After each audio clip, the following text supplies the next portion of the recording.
So ito mga sangkay, nakakalungkot po itong balita. Doon sa Amerika, tuloy-tuloy pa rin po ang nagaganap na sunog, wildfire at ang nakakabahala mga sangkay dahil dumadami daw po ang mga pumapanaw at mga nawawala.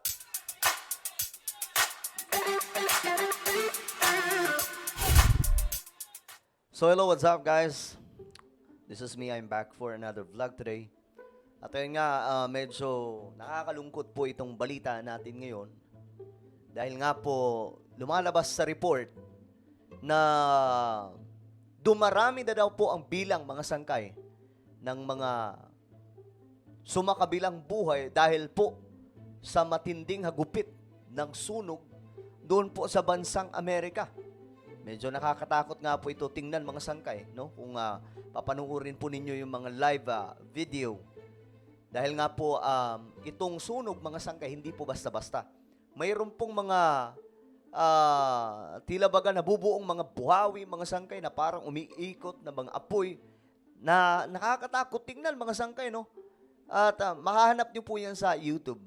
Pwede nyo po yan hanapin, mga sangkay, kung marunong kayo mag-research.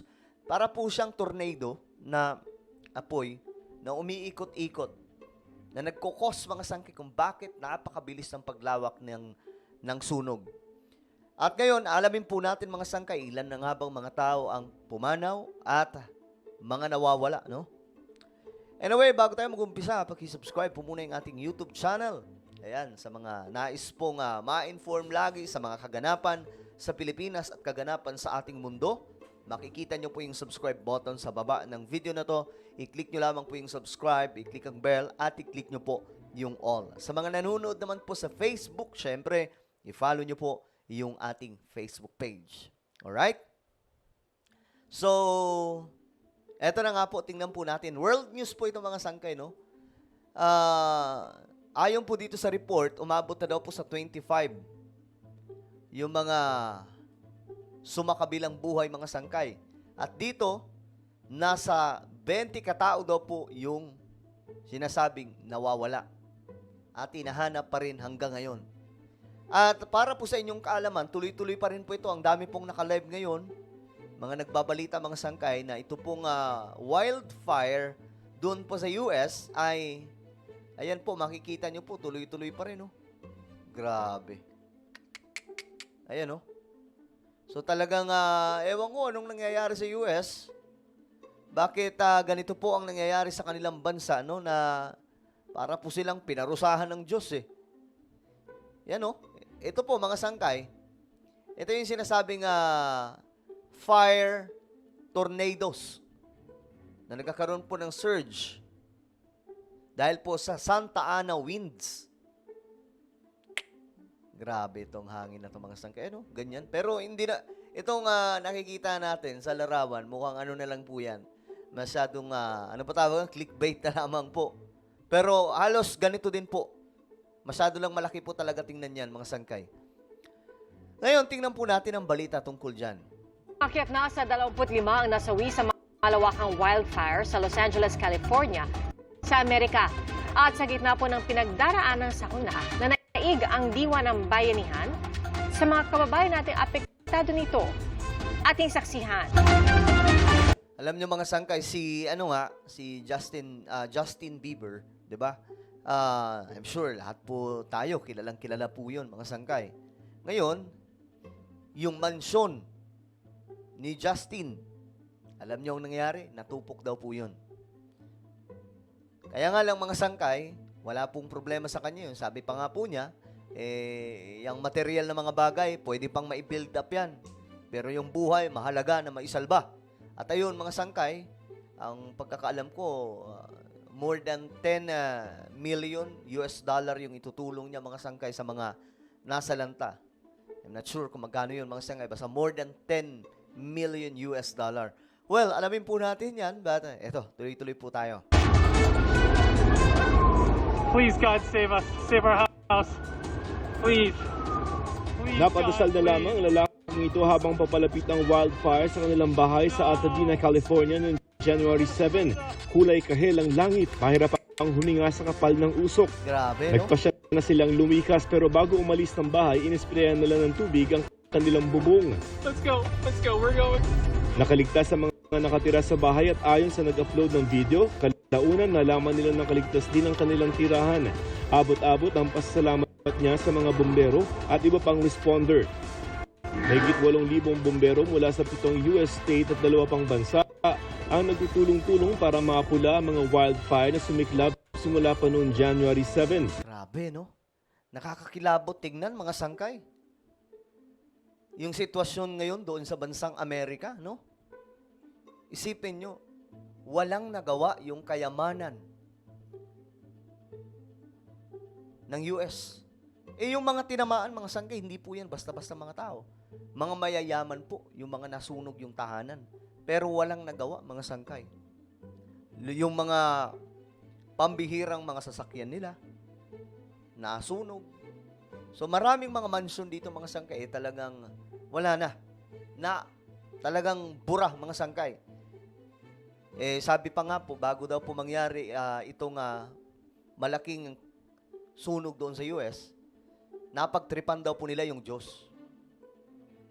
Sa Biblia, mga sangkay, pag binasa po natin yan, malinaw po talaga na sinasabi ng Bible na huwag nyo pong hahamakin ang Diyos. Huwag nyong susubukan. Kasi may kalalagyan po talaga. At ayun, hindi po natin alam kung ito ba ay galing sa Diyos o ito po ay dahil sa climate change. Kasi may mga nagsasabi rin po na sa climate change. Pero even po yung mga scientist, nagugulat po sa nangyayari. Hindi po nila kayang ipaliwanag masyado itong ganap dyan po sa LA, California. Pero alam po natin na sa mga kumukutya sa Diyos, talagang may judgment. But we pray for them, no, sa kanilang kaliwanagan. Kabilang sa pinakamatitinding wildfire ang Palisades at Eaton Fire na tumupok sa 153 square kilometers ng lupain, laking katumbas ng 89% ng Quezon City. Grabe, no? Tingnan nyo mga sangkay, mga mansion po yan, natupok lang. 25 na ang nasawi. Ang mga lugar na sinalanta ng wildfire sinusuyod ng mga otoridad kasama mga sniffer dog para matukoy kung may iba pang natrap at namatay. Sa sikat na beachfront ng coastal city ng Malibu, kita ang pagkawasak ng mararangyang bahay at iba pang establishmento. Grabe, kita daw po. Ayan po, mga mansion po yan. Kasi tapat po yan ng beach Tapat po siya ng dagat. So, maganda po yung pwesto. Pero mga sangkay, tingnan nyo po yung nangyari. Hindi din po sila nakaligtas.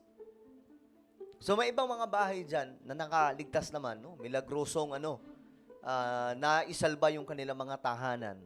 But most of them, lalong-lalo na po yung mga mayayaman dyan, hindi po talaga nila naisalba yung kanilang mga bahay, yung kanilang mga mansyon. Pero yun nyo, pati si Mel Gibson, kung kilala nyo si Mel Gibson, wala din po. Nadali din po yung kanilang mansyon. So marami po mga Hollywood stars, yung talagang kawawa po yung kalagayan. Pero, mayayaman yung mga yan, kaya po nilang ipatayo ulit yung kanilang mga mansyon, mga sangkay. Pero ang message po dito, kumbaga, wala po talagang magagawa yung kayamanan kapag kalikasan na po ang nanalasa. Diba? Kita nyo po yung nangyari. Kalikasan po. Wala pong magawa, halos yung mga bumbero po nila. Ang ilang komunidad na hindi pa inaabot ng wildfire na kulay pink dahil sa ibinuhos doong fire retardant para mapabagal ang pagkalat ng apoy. Ayan po, mga bahay, mga sangkay. Kasi ngayon, binabantayan po nila, baka makapasok pa po ito sa iba pang mga mayayaman na mga lugar yan Kailangan daw, bago pa dumating, maapula na kaagad o kaya maibsan kaagad yung apoy. Kasi ngayon pinangangamban, kasi tuloy-tuloy pa rin po ito, mga sangkay. Sa gitna ng sakuna, buhay ang diwa ng bayanihan. Kabilang sa nangunguna sa pagtulong ang ilang miyembro ng Filipino community. Gaya ni Madeline Arenas na tumutulong na sa evacuation center noong unang araw pa lamang ng sunog. Malaking bagay raw ang social media para makalikom ng pagkain at gamit para sa mga nasunugan. Isipin nyo, mga sangkay, ang Amerika po yung tumutulong sa tuwing may kalamidad. Sa ibang mga bansa, pero ngayon sila na po yung tinutulungan. Grabe ka powerful ang bansang to. Pero ngayon, kita nyo ang nangyari. Sa ngayon, naghahanap sila ng murang silid at apartment para matuluyan ng mga biktima. Unting mga toothbrush nila, wala silang dala or anything.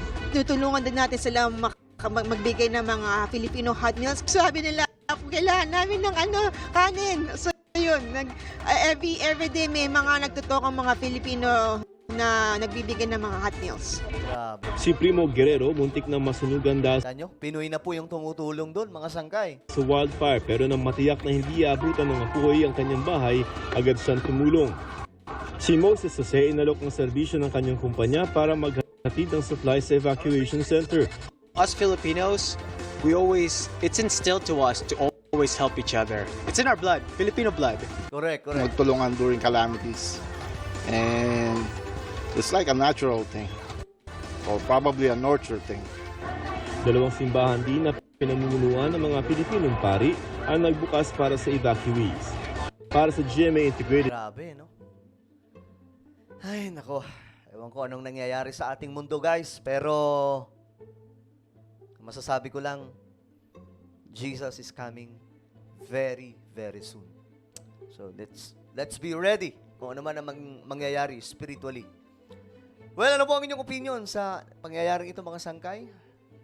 Just comment down below. Meron po tayong YouTube channel. Ito po ay Sangkay Revelation. Dito, mga sangkay, nag-upload po tayo ng mga video. Halimbawa na lamang po ito mga nangyayaring mga kalamidad sa ating mundo related po sa Bible prophecy.